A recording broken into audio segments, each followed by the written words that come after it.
Oi pessoal, tudo bem? Hoje nós vamos dar continuidade ao assunto aspectos macroscópicos da matéria. Vamos falar hoje de dois tópicos, densidade e métodos de separação de misturas. Pessoal, a densidade está sempre relacionada com massa e com volume. Então, densidade é igual a massa sobre volume, como está aqui.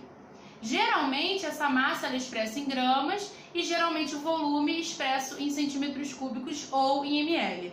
O que faz com que a unidade de densidade seja geralmente gramas por centímetro cúbico ou gramas por ml. A única densidade que nós realmente temos que decorar é a densidade da água, que é 1 grama por centímetro cúbico ou 1 grama por ml. Isso significa o que, pessoal? Que 1 ml de água tem 1 grama ou que 500 ml de água tem 500 gramas e assim por diante. Tudo bem? A densidade no nosso dia a dia serve para a gente conseguir identificar qual é aquela substância que fica no fundo, qual é a substância que fica em cima, ou seja, quem afunda e quem boia. Tudo bem? Então, vamos pensar no seguinte, num navio e numa moeda. Nós sabemos que se a gente jogar uma moeda no mar, ela vai para o fundo. E, se a gente e também sabemos que um navio, no mar, ele flutua. E por que isso acontece? A moeda fica no fundo justamente porque ela tem uma densidade maior do que a densidade da água do mar. E o navio fica em cima da água porque ele tem uma densidade menor do que a água do mar. E a gente pode chegar a essa conclusão analisando a própria fórmula de densidade. Olha, densidade e volume são inversamente proporcionais. Volume está aqui dividindo, densidade está aqui multiplicando. Então, o que isso significa? Que se nós aumentarmos o volume, a densidade diminui, e inversamente proporcional. E se nós diminuirmos o volume, a densidade aumenta. Então, vamos pensar no exemplo do navio. O navio ele tem um volume muito grande, ele é cheio de espaços vazios. Então, se ele tem um volume alto, ele vai ter uma densidade menor. No final das contas, essa continha acaba dando uma densidade para o navio menor do que a densidade da água do mar, e por isso que ele flutua. Tudo bem? Ao mesmo tempo, se nós pensarmos na moedinha, o volume da moeda ele é um volume pequeno, ela é pequenininha, tem um volume pequeno. Consequentemente, a densidade é maior e no final das contas, acaba que a densidade da moeda é maior do que a densidade da água, e por isso, da água do mar, e por isso que ela fica no fundo. Então, cuidado para vocês não confundirem densidade com massa, tudo bem? Maior densidade fica no fundo, menor densidade fica em cima. Mas densidade não é massa, densidade é a relação entre massa e volume. Tudo bem, pessoal? Beleza. O próximo ponto que nós vamos falar, métodos de separação de misturas. Nós temos 11 métodos principais. Métodos para separar misturas heterogêneas e para separar misturas homogêneas. Lembrando que as misturas heterogêneas são aquelas que têm mais de uma fase, mais de um aspecto. Tudo bem? Primeiro método que a gente vai ver é a catação. O próprio nome já diz, nós vamos catar. Então, se a gente tem um saco de feijão que vem com pedrinhas e vem com feijões que estão ruins, nós temos o hábito de separar, as pedrinhas, tirar os feijões ruins e ficar só com o feijão que está melhorzinho. Isso é catação, é separar a mistura heterogênea de sólidos utilizando as mãos ou uma pinça, tudo bem? Bom, levigação. Levigação também é para separar a mistura heterogênea de sólidos, só que nós utilizamos uma corrente de água. Isso acontece muito no garimpo. O ouro, ele geralmente está misturado com areia, com terra, com cascalho. Então, o que eles fazem? Eles pegam essa mistura toda, trituram e passam uma corrente de água por ela. Os componentes que são menos densos, tipo areia, tipo os cascalhos, eles são levados pela corrente de água, enquanto o ouro, que é mais denso, acaba ficando ali depositado e assim eles conseguem separar. Tudo bem? A separação magnética, o próprio nome já diz. Nós vamos utilizar uma propriedade magnética de um dos componentes para poder separá-lo. Então, também é para misturas heterogêneas de sólidos. Por exemplo, você tem limalha de ferro e areia. Você não precisa catar. Você pode colocar um ímã, porque a limalha de ferro tem ferro e o ferro ele tem propriedade magnética. Então, o ferro ele vai ser atraído pelo ímã, enquanto a areia vai ficar ali. E aí você conseguiu separar utilizando essa propriedade. Tudo bem? Peneiração. Peneiração, o próprio nome já diz, você vai utilizar uma peneira para separar também uma mistura heterogênea de sólidos que tenha diferentes tamanhos. Então, imagina uma areia que você tenha grãos menores e grãos maiores. Você passa essa areia pela peneira, os grãos maiores ficam retidos na peneira e os grãos menores passam através da peneira. Isso é importante, por exemplo, para as obras, porque a areia que tem que estar misturada ao cimento tem que ter grãos bem fininhos, tudo bem? Dissolução fracionada, pessoal, presta atenção nesse nome. Dissolução, dissolver fracionadamente, dissolver em partes. Então imagine que vocês têm uma mistura heterogênea de sólidos e você vai colocar nessa mistura heterogênea de sólidos um solvente que dissolva em partes, ou seja, que dissolva somente uma parte da sua mistura. Ele vai dissolver um dos componentes só. Isso é dissolução fracionada. Então imagine que você tem areia e sal. Fica muito difícil de catar, né? Areia e sal. Então o que você faz? Adiciona água. Quando você adiciona água, a água ela consegue dissolver o sal, mas não consegue dissolver a areia. Então fica a areia no fundo e a água com sal em cima. Isso é dissolução fracionada, tudo bem? Agora, pensando depois disso. Poxa, mas como eu vou separar realmente a areia de um lado e sal do outro? Vamos imaginar então que você tem lá a areia e a água com sal. Nós podemos fazer uma filtração. A filtração, nós utilizamos na filtração um elemento filtrante, geralmente é um filtro de papel. Nós pegamos um funil, colocamos um filtro de papel e aí nós podemos pegar essa mistura de água com sal e areia e passar por esse funil. A areia vai ficar retida ali no papel de filtro e a água com sal ela vai passar direto, tudo bem? Isso é filtração.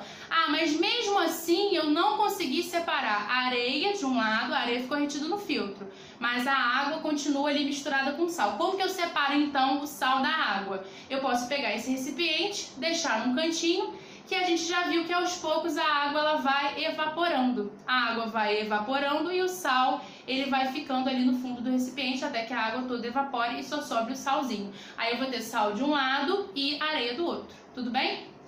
Então, filtração é isso, pessoal. Nós utilizamos um elemento filtrante para separar, nesse caso, uma mistura de sólido e líquido.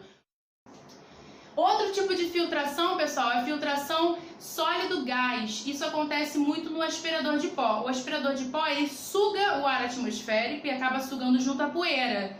E dentro dele tem um filtro. Então, a poeira, ela fica retida aqui no filtro e o ar atmosférico passa direto. Isso é um tipo de filtração também. Combinado? Olha aí, a decantação. A decantação ela se divide em três. Nós temos decantação sólido-líquido, nós temos decantação líquido-líquido e nós temos decantação sólido-gás. Vamos ver cada uma delas. A decantação sólido-líquido seria o exemplo da água com areia. O que a gente pode fazer para separar água com areia além da filtração? Pegamos o recipiente, deixamos em repouso por um tempo. Depois de um tempo a areia vai ficar embaixo e a água vai ficar em cima. E aí você vai entornando aos poucos a aguinha em outro recipiente e a areia vai ficar ali no fundo. É claro que aquela areia vai ficar molhada. Outro tipo de decantação é líquido-líquido. Imagine que você tem uma mistura de água com óleo. Se você simplesmente virar, não vai separar direito. Vai cair o óleo, mas também vai cair água misturada. Você não vai conseguir separar.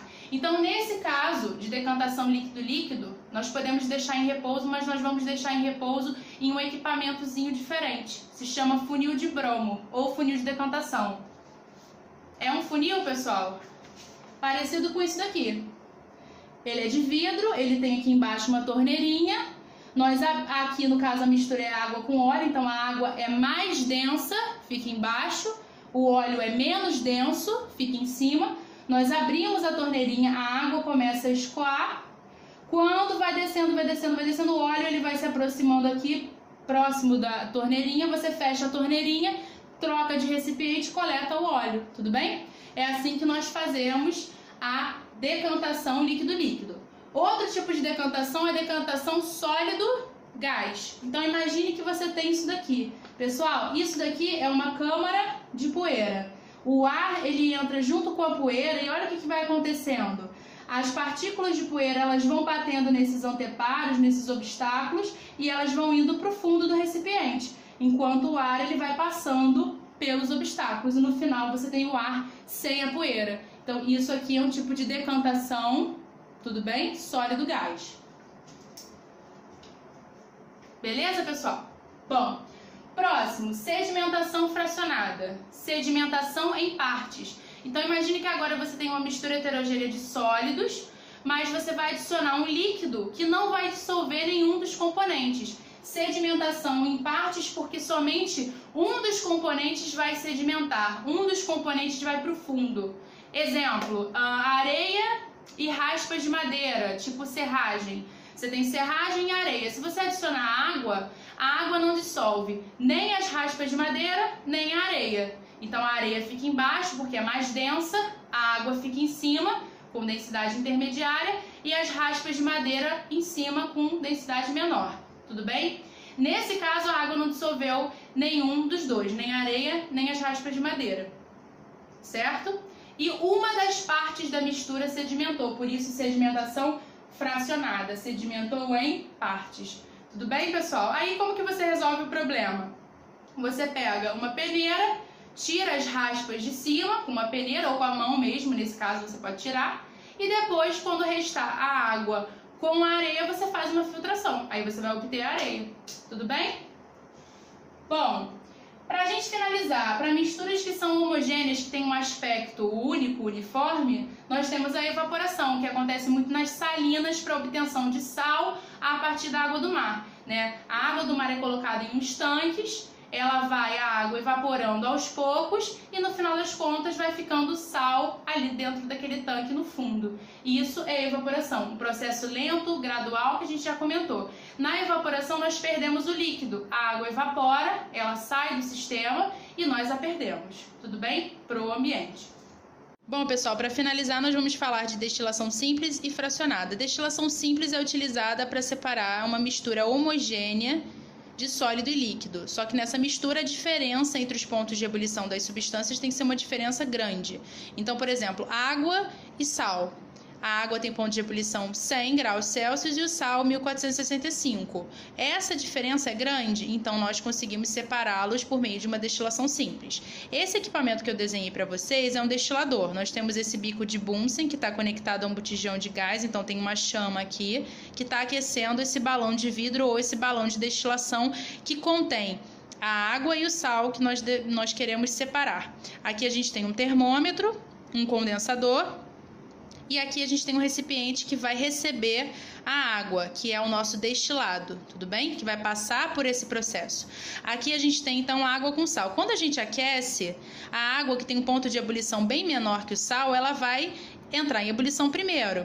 Então ela vai para a fase de vapor, ela vai passar, né, encostar no termômetro, marcar a temperatura, ela vai passar pelo condensador. E o que vocês acham que acontece no condensador? Ela condensa, justamente porque essa parte branca está isolada da parte azul.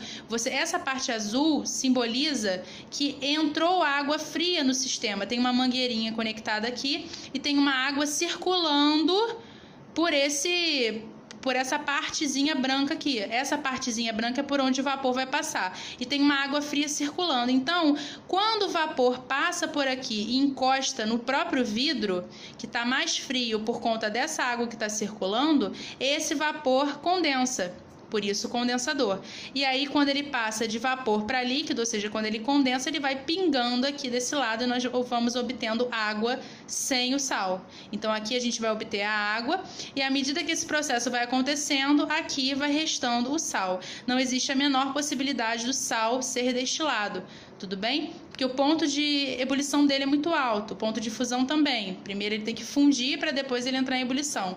O ponto de fusão dele é mais ou menos 800 graus e o de ebulição 1465. Então não tem essa possibilidade do sal ser destilado. E aí nós conseguimos separar de forma eficaz. Tudo bem? A diferença de destilação simples para evaporação é que na destilação simples nós conseguimos reter o líquido, nós obtemos o líquido aqui, e na evaporação nós perdemos o líquido para o ambiente, como eu dei o exemplo das salinas, tudo bem? Já na destilação fracionada, pessoal, a gente pode separar através desse método uma mistura homogênea de líquido e líquido, e nessa mistura a diferença entre os pontos de ebulição das substâncias tem que ser uma diferença pequena. Então, olha a água com ponto de ebulição 100 graus Celsius e a acetona com ponto de ebulição 56 graus. Então, se você misturar água com acetona, por conta da diferença entre esses pontos de ebulição ser uma diferença pequena, nós teremos que utilizar o método de destilação fracionado. O que tem de diferente aqui? Olha, o aquecimento do balão de destilação ou do balão de fundo redondo é através de uma manta térmica. Então, a manta térmica, ela garante um aquecimento homogêneo de todo o fundo. No caso do bico de Bunsen, a gente aquece mais o centro do balão do que as extremidades, e a manta, ela aquece de forma mais homogênea. Aqui dentro do balão, nós colocamos então água e acetona. Aqui a gente tem também uma coluna de fracionamento. Nessa coluna existem bolinhas de vidro ou de porcelana. Também temos o termômetro em cima. Também temos entrada de água fria no condensador e saída de água quente. Então essa água está sempre se renovando. O nome desse equipamento dessa parte aqui continua sendo condensador. E aqui a gente tem um recipiente que vai coletar o destilado, nesse caso o destilado é acetona, e observem que esse recipiente ele é fechado. Já vamos explicar o porquê. O que vai acontecer aqui? Nós vamos aquecer. Quem vai entrar em ebulição primeiro? Quem que vai passar para a fase de vapor primeiro? Quem tiver o menor ponto de ebulição, no caso é a acetona. Ela precisa de menos energia para passar para a fase de vapor. Então, nós falamos que a acetona é mais volátil, porque justamente o ponto de ebulição dela é menor, ela passa para o estado de vapor com mais facilidade. Então, a acetona ela vai passando por entre as bolinhas, vai passar pelo condensador que está sendo resfriado justamente por causa dessa entrada de água fria, e aí o vapor de acetona vai condensar e vai pingar aqui desse lado. Por que isso aqui tem que estar fechado? Justamente pelo fato dela ser volátil. Se isso aqui estiver aberto, a acetona vai passar para a fase de vapor e vai escapar do recipiente. A água ela vai então continuar dentro do recipiente. É claro que algumas moléculas de água vão conseguir passar, e aqui no final você vai ter a acetona com um pouquinho de água. Mas a separação, ela nunca é totalmente eficaz, totalmente eficiente. Sempre fica um resquíciozinho da outra substância aqui no final. Quanto mais vezes você destilar, mais puro isso aqui estará. Tudo bem? Bom, pessoal, é isso. Hoje a gente finaliza, então, essa aula. Espero que vocês tenham gostado. Um beijo!